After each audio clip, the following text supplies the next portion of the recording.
اشتكت الإعلامية المغربية شهرزاد عكرود من سيدة التقتها عند مصفف الشعر. وصفت برنامجها بالواقح، حيث سردت هذه الأخيرة الواقعة عبر خاصية القصص القصيرة على صفحتها بمنصة تبادل الصور والفيديوهات إنستغرام.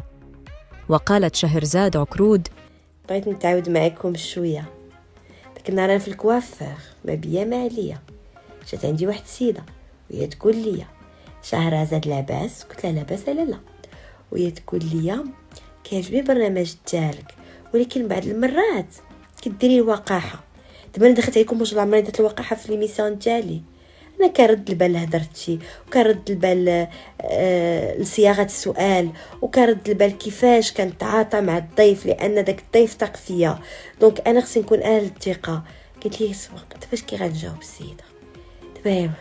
دابا قولوا لي، دابا تيتجرؤوا عليا.